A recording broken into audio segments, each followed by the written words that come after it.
Dalam pada itu, 7 orang asli yang berasal dari Kuala Koh dimasukkan ke Hospital Hulu Terengganu di Kuala Berang pada Rabu kerana mengalami gejala batuk dan sesak nafas.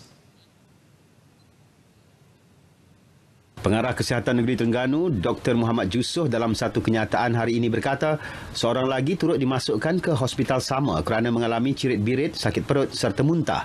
Kesemua mereka berumur antara 4 hingga 25 tahun, terdiri daripada 3 perempuan dan 5 lelaki dan kini dilaporkan stabil.